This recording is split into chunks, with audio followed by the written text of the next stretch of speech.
وما أرسلناك إلا رحمة للعالمين. Oke.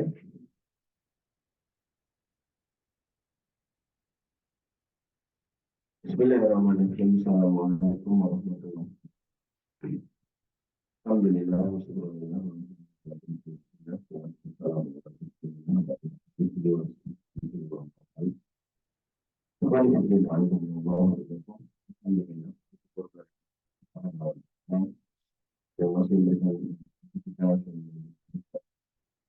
bertemu lagi pada kesempatan ini, yaitu melanjutkan pembahasan kita 48 persoalan puasa yang mana persoalan itu ditanyakan kepada kita sampai di poin atau pertanyaan pembahasan yang kedua.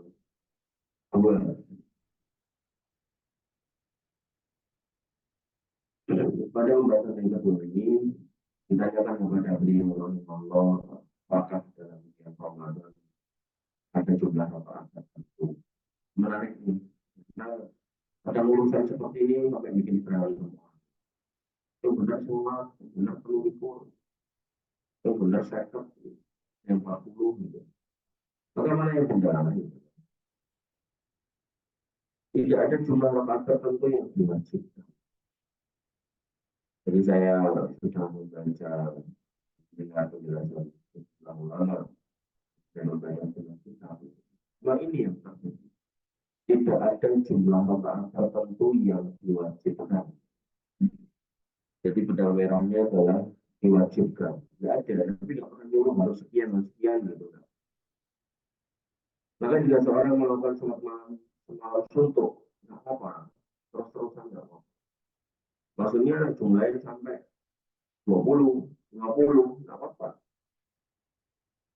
Akan tetapi jumlah yang lebih utama adalah jumlah bersama, yaitu 11 atau lebih. Lebih utama tidak menunjukkan jumlah ini harus makanya bahasa tadi tidak diwajibkan.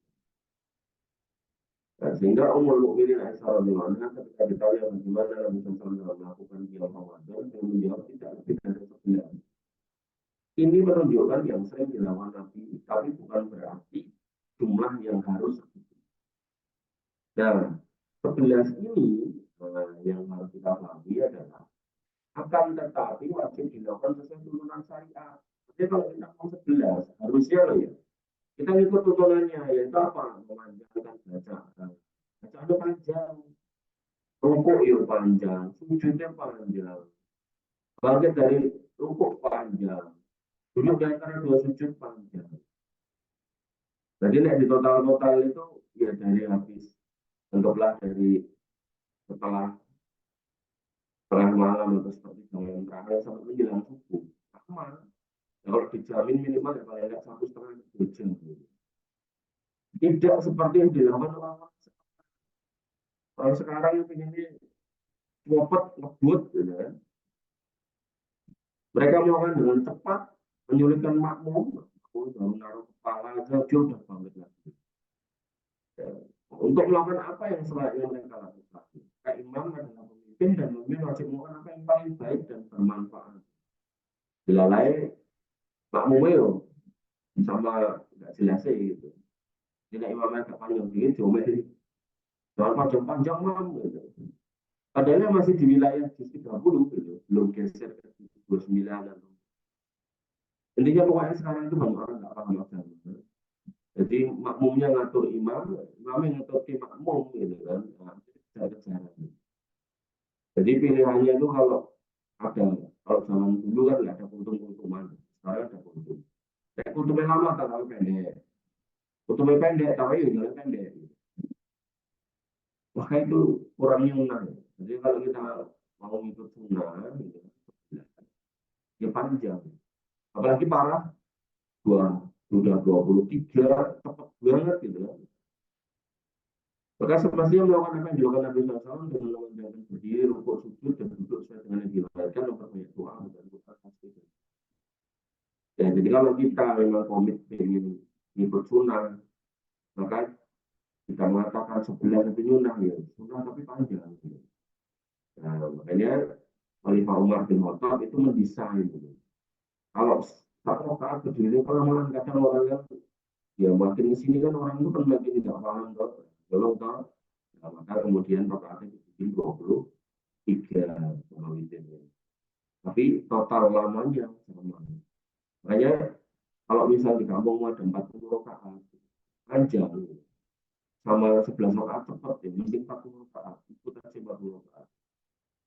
Tapi kalau kemudian di kampung ada 23 rakaat cepat banget gitu, ngebut gitu kan. Ya bahasa orang tua saya kayak untuk gitu. Kugruk ya. Nah, maka mending 11 tapi kemudian waktu lama. Jadi saya itu sampai sampai ngitung gitu. Ngitung. Rata-rata masyarakat sekarang itu pinginnya berapa lama sih? Hampir-hampir yang saya pahami itu gitu. Karena gitu. Ini harus ada di situ lah, siap-siap diunek-unek gitu. Ya, sehingga ya sangat apa ya sangat menyedihkan lah keadaannya. Sangat menyedihkan. Oleh karena itu maka ya, saya berharap ya kalian nanti kalau kampung kalian itu bisa menjadi perintis gitu. Tarawih yang beneran baik, tarawih yang khusyuk gitu. Di salah satu masjid itu saya kasih puluh dan saya di protes demo sampai harusnya bacaannya ya minta amin wes keberawatan kalau nah ini hal-hal yang menjadi potret pentingnya kita belajar agama kemudian kita dakwahkan jadi nanti kalau kamu udah nikah punya keluarga gitu ajak tuh keluarganya atau istrinya atau anaknya gitu, ke masjid yang tarawihnya bagus jangan jangan ngejar cepet-cepetan ini di mana begini ada Allah yang pertanyaan atau problematika ketiga. Jika seorang yang menjadi makmum di belakang imam yang sholatnya lebih dari 11 rakaat, apakah berpaling dengan Allah menghadapi sebelah? Jadi dia ceritanya makmumnya itu betul kalau saya itu pengen ikut tapi 11. Wah imamnya terukur. Kira-kira gimana saya? Kita dijawab oleh beliau orang Allah, sunnahnya ngikut imam. Gitu. Jadi jangan ninggalin imam. Ikut itu pak imamnya. Jangan ninggalin imamnya. Karena jika berpaling sebelum imam selesai, maka dia akan pada dapat pahala untuk Rasulullah SAW bersabda, "Man qama ma'al imam hatta yansarifa, kutiba lahu mulailah." Siapa yang melakukan sholat tarawih bareng imam sampai selesai, maka akan dicatat pahala semalam. Jadi jangan pulang dulu kalau belum selesai. Ya tapi sholat itu ya nanti ya berarti cari yang kira-kira kamu sanggup. Cari yang kira-kira sanggup. Kalau di masjid itu. Tapi kalau kowe dan kamu sanggup, di situ ya apa? Dan yang namanya sholat sunnah nggak wajib harus berdiri gitu. Kamu langsung bawa kursi itu aja boleh. Sholat sunnah ya, kalau sholat wajib misalkan berdiri dulu. Dan kalau saya merasa kalau ini panjang, gitu. Jadi kita bisa sambil baca Quran. Quran kita buka, kita bisa boleh. Tapi ya itulah manusia. Yang ini cepat, tangannya UKM. Padahal dalam konteks sholat tarawih, memang ada apa semacam janji Allah untuk kemudian memberikan pahala semalam untuk. Tapi walaupun begitu tetap yang sholatnya lama itu lebih baik. Ini untuk memotivasi kita agar menyempurnakan sholat belakang imam. Karena para sahabat radhiyallahu anhum menyepakati imam mereka dalam perkara yang berlebih dari yang diisyaratkan dalam Masalah ini Utsman bin Affan radhiyallahu anhu menyempurnakan sholat ini dan menjadi 4 rakaat Abu Bakar Umar sendiri khalifahannya dan itu berlangsung 8 tahun melakukan sampai 2 rakaat. Tapi kemudian Utsman melakukan 4 rakaat dan para sahabat pun mengingkari hal itu. Meskipun demikian mereka mengikutinya hingga selesai. Jika ini adalah petunjuk sahabat Nabi yang dirau dalam mengikuti imam, lalu mengapa sebagian orang juga jumlah orang imam lebih jumlah yang biasa dilakukan yang 11 berpaling meninggal. Bagaimana kita lihat di Masjidil Haram dengan hujah yang dibicarakan. Jadi beliau sampai mengatakan di Haram itu harusnya jangan sebelah saja, tapi programnya. Tapi ya, kaum muslimin sekarang mulai banyak yang lapangan, jadi daripada menjadi fitnah, tidak. Pertanyaan atau problematika yang keempat, dari orang masukkan pada alam kedua mengabarkan bulan Ramadan sedang dikumandang. Bagaimana keadaan puasa mereka? Sudah ada loh, ada pertama kan sekitar jam 3 kalau tak. Jadi udah ada kedua, gitu. Dua, kira-kira gimana nih? Nah, dia menjawab bahwa jika wajib menggunakan adzan fajar dengan yakin, maka wajib imsak bersama. Ya, jangan makan. Dengan yakin di sini maksudnya muadzin itu melihat keluar. Ini benar-benar muncul fajar seperti itu. Dia pun harus adzan. Ada pun juga dimulakan dengan zon bukan dengan yakin. Itu maksudnya ada nulis kalender. Walaupun kalender sekarang orangnya juga sudah yang nulis dikutip dari pemerintah meyakini tanggalnya itu dan saat jamnya itu adalah jam benar-benar ada. Jadi artinya sudah bukan tunggal juga begitu. Bahkan kalau sekarang ini tidak yakin muadilnya, artinya faktor ada, maka masih boleh makan dan minum sampai mati. Nah, makanya beginilah dalam kasus buka ini tidak bisa diterapkan. Misal terdengar ada jauh banget, sayup-sayup gitu. Ini kalau saya tidak segera makan. Kenapa? Karena jangan-jangan dia jamnya kecepatan gitu. Terus gimana kalau kita pengen yakin gitu? Maka pastikan 2 atau 3 masjid itu sudah ada. Apalagi kita masjid kan banyak ya. Jadi kalau ada 2 3 masjid itu ada, insya Allah itu benar. Tapi kalau baru satu, jauh gitu, maka sebaiknya jangan makan dulu. Jadi kalau buka, kalau sama juga sama. Sudah dengar ada tapi satu jauh gitu kan. Ya, silakan maksimal. Oh, kok udah dengar masjid kiri kanan banter-banter, dengar maksimalkan ya salah. Gitu ya.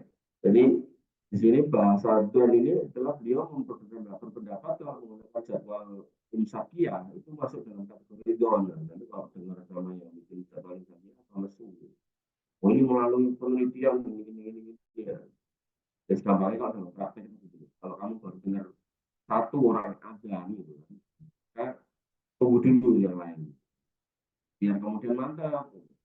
Kenapa? Karena sosok itu tadi loh, ada orang-orang yang bersemangat langsung ada gitu.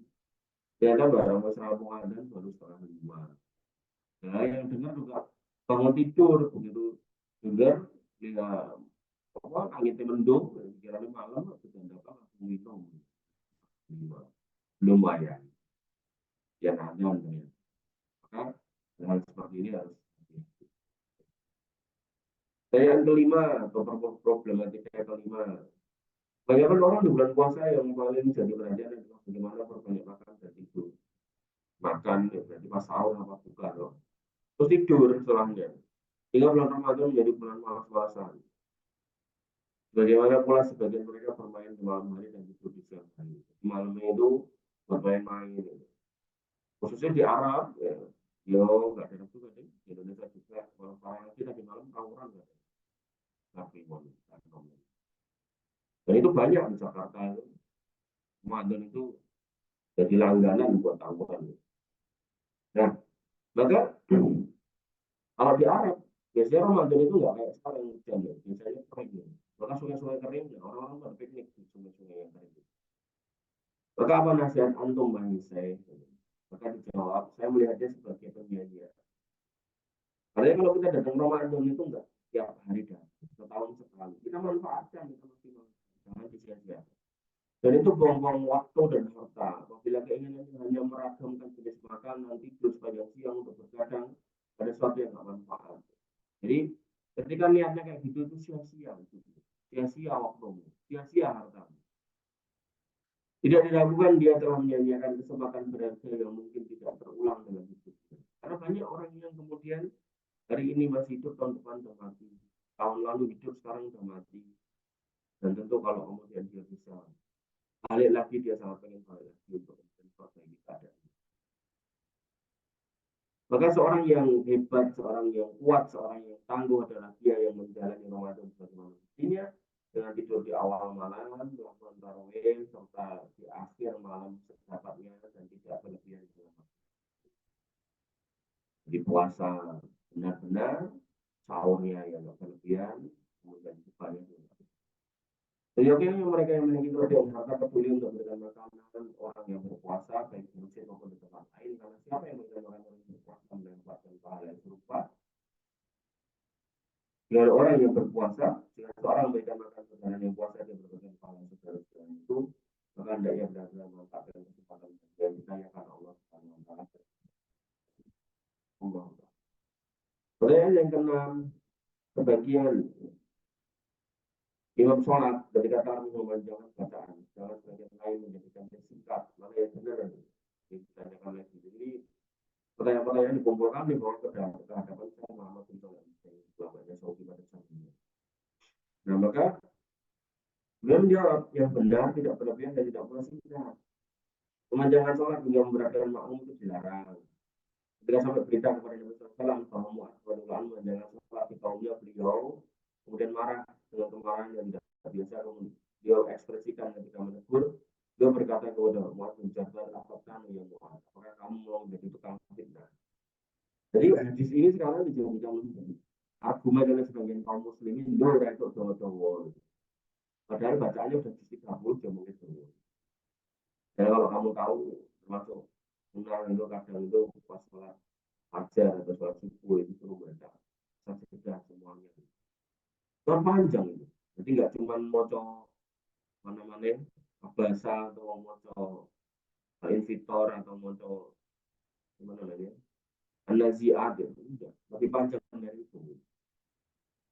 Ya, maka kita harus tahu ini maksudnya panjangnya apa gitu. Jangan kemudian retok doa-doa gitu. Ya. Maka yang semestinya adalah mencukupkan dengan bacaan yang datang dari Nabi dan menambahkan sedikit. Mencukupkan, gitu. Tidak sampai memberatkan makmum. Dan makmum sekarang umumnya kalau diikuti bacaan yang dicontohkan Nabi itu kabutan. Gitu.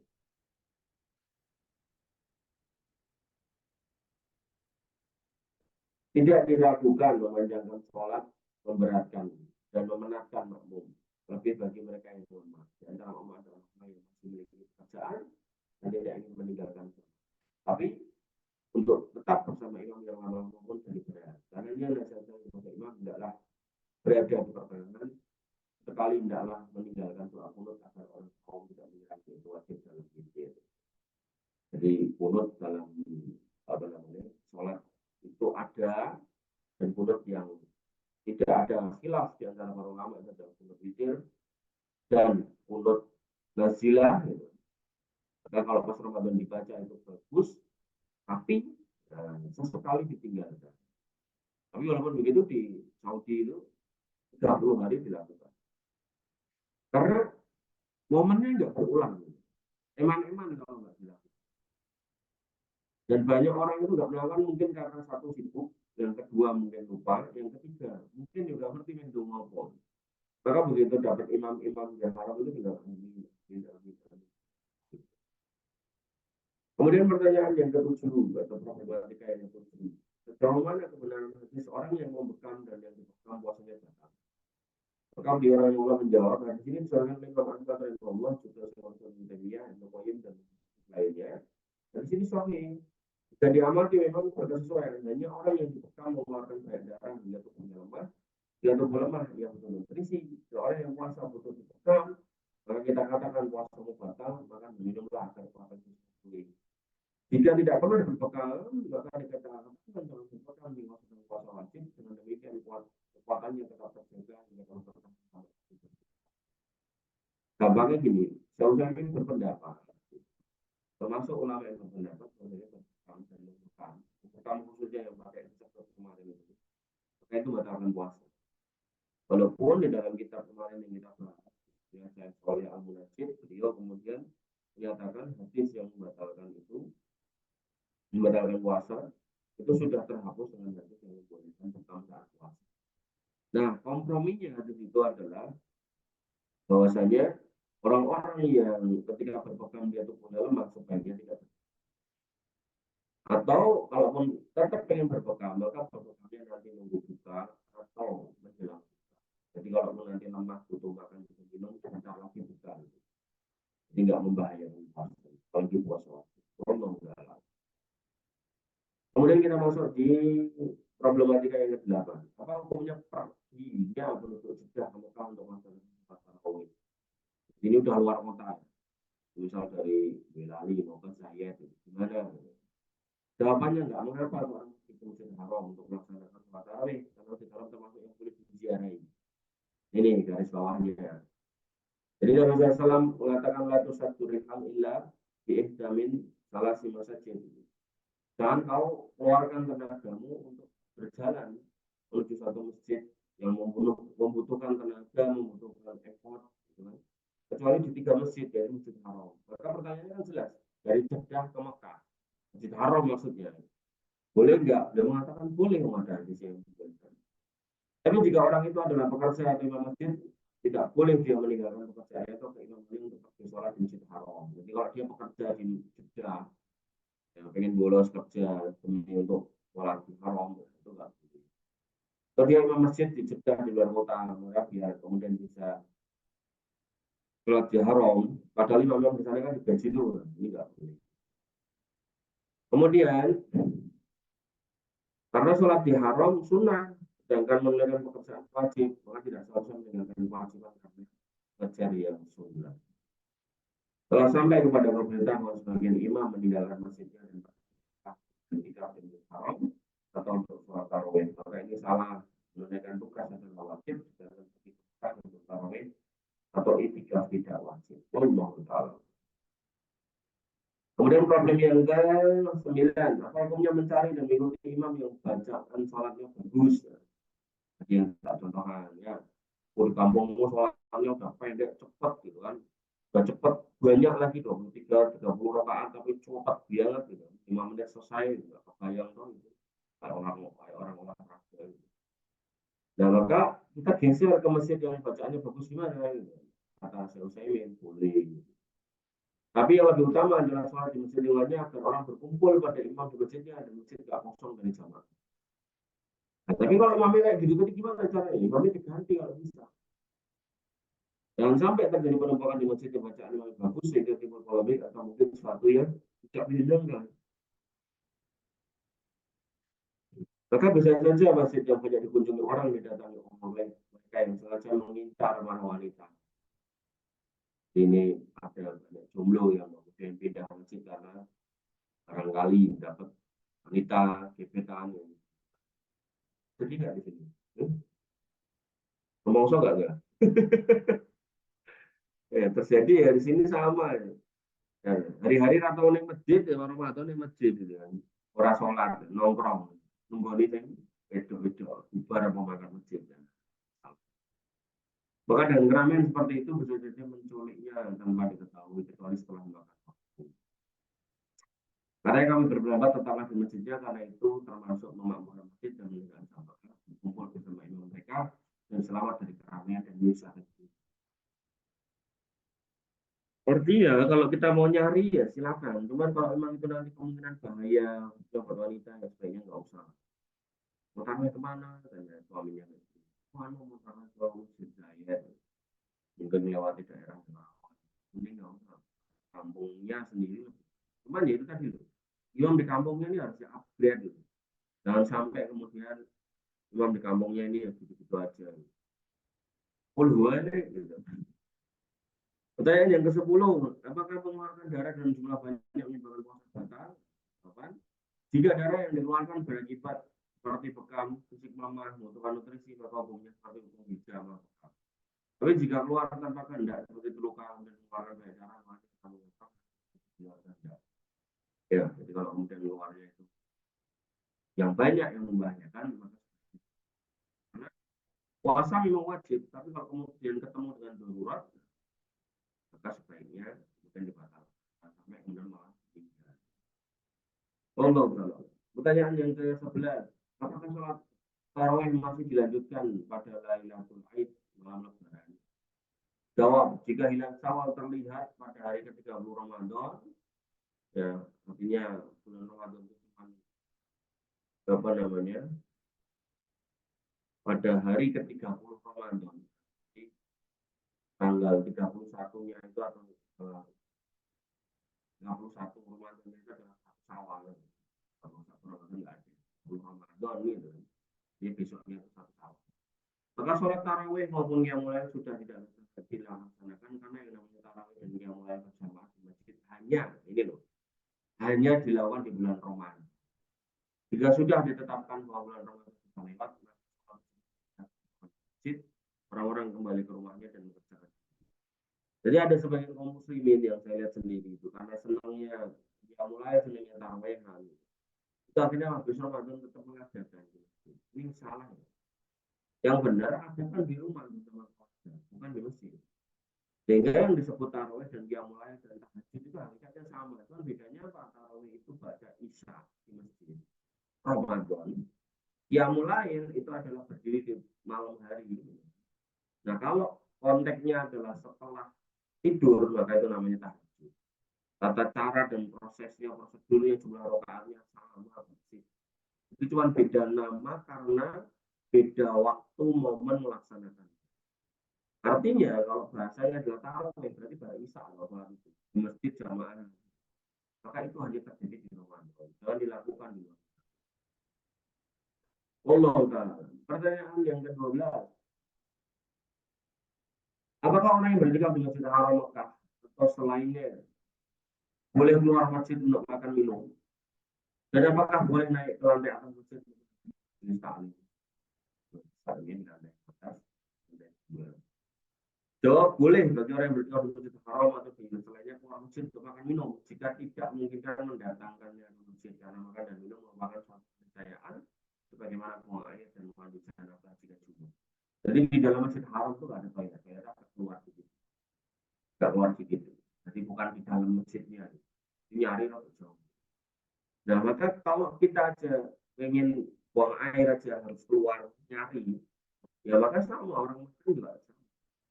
Artinya kalau nggak mungkin kamu duduk di situ ada yang ngasih makanan, nggak ada, ya kamu keluar beli. Gitu.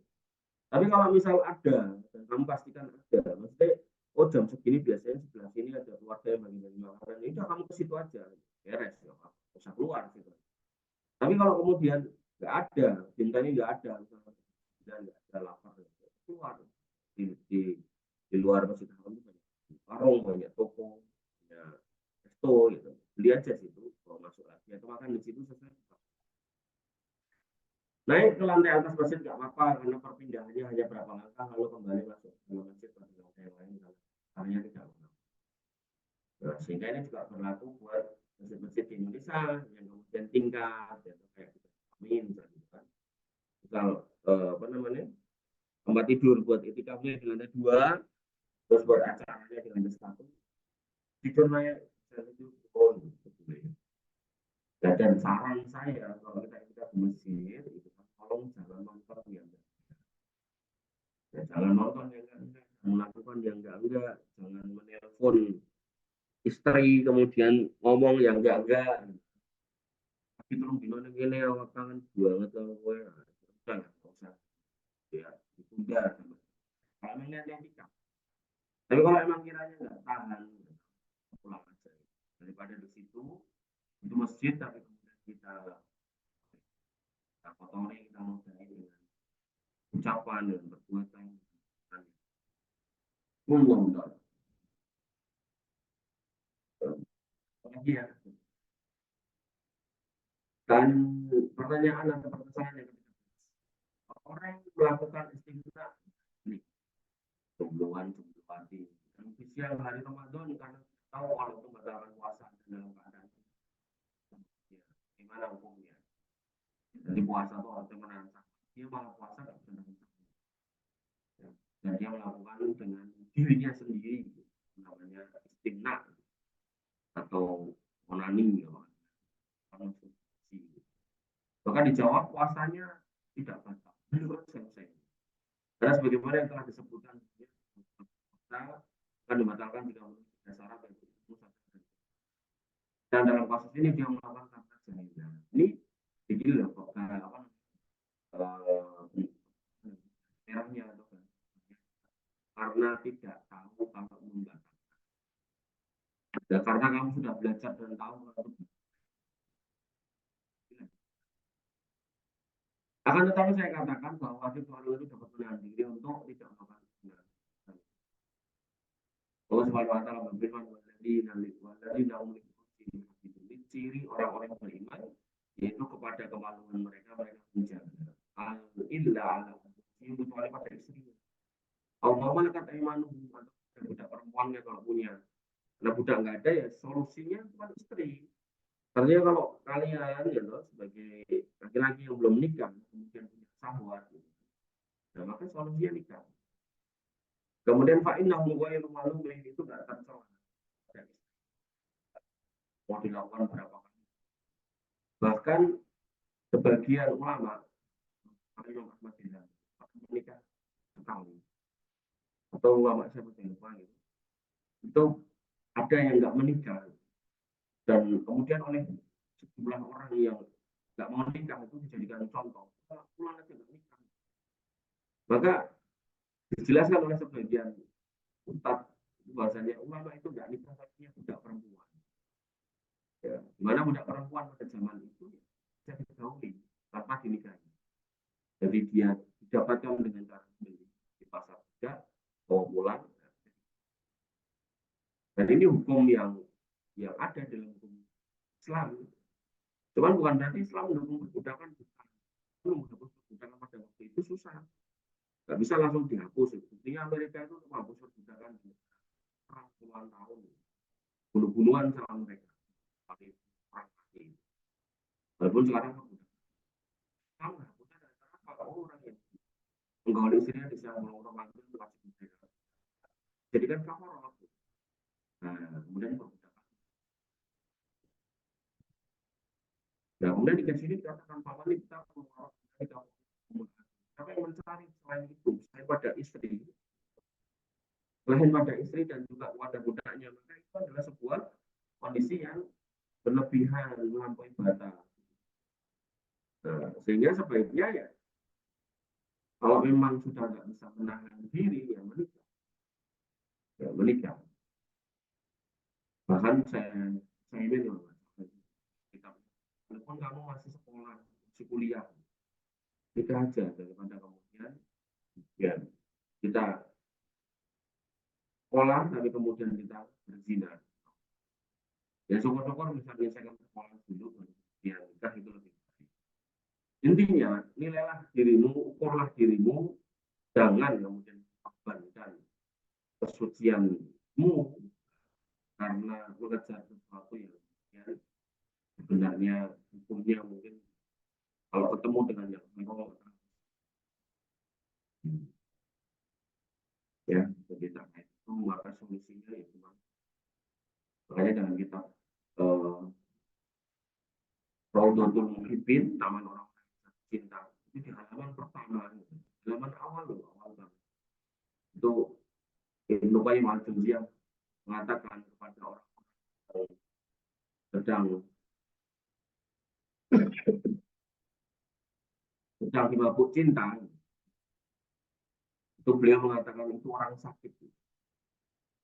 Nama sakitnya adalah al-isku. Isku itu asma'u. Dan karena itu sakit maka obatnya cuma nikah. Nah, karena itu sakit maka harus dikasih obat dan obatnya cuma nikah. Cuma nikah. Karena kalau nggak dinikahkan ya susah gitu. Maka menikah. Wallahu ta'ala. Kemudian dan karena Nabi SAW bersabda ya maksara sahabat manis tatamu apa jawab mampu nikah. Mampu apa nih nafkah batin? Ya mampu nafkah batin yang termasuk di dalamnya hubungan seksual itu pula udah gede mampu. Fa'inahu awwatu lil basari wa asanu lil farj. Seksual itu lebih menahan pandangan menjaga kemampuan. Paman lam yastati fa'ali bisnya enggak sanggup, belum sanggup tuh untuk melakukan ba'ah, maka ya puasa. Nah, kalau malah pertanyaannya tadi orang puasa tapi kemudian malah melakukan onan, itu balik. Dia harusnya dengan puasa dia tercegah. Jadi ada masalah. Jadi apa? Puasa-puasa nonton sesuatu ini mesti.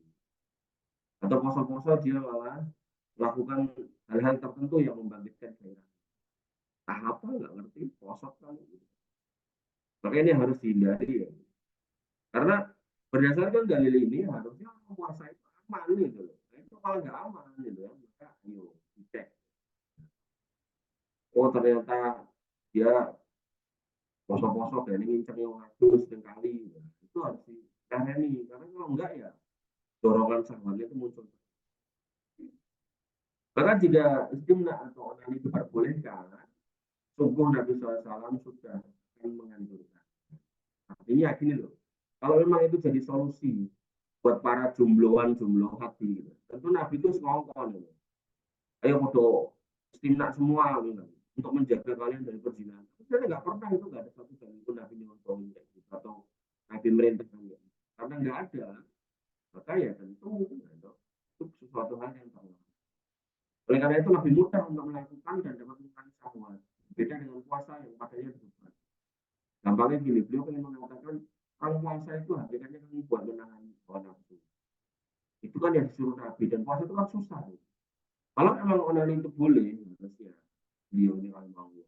Harusnya Nabi nggak nyuruh puasa, nyuruh onani yang gampang aja. Ya kan enggak. Yang disuruh puasa, bukan onani. Sehingga onani itu salah. Bahkan ketika Nabi SAW mengalihkan kepada puasa ini menunjukkan bahwa onani nggak dibenci. Ya, jadi sebagai para jomblo, gitu kan, di ini ya tolong dihentikan, apalagi pas puasa.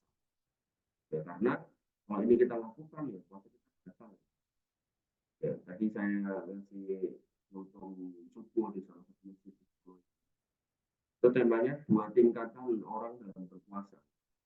Yang pertama orang yang pas puasa pas Ramadan dia bisa nahan diri, nggak onani, nggak, bukan nggak macam-macam itu. Karena dia tahu ini bulan Ramadan dan ini bulan untuk memperbaiki diri. Tapi setelah Ramadan sudah selesai itu ada manusia. Itu tingkat pertama manusia.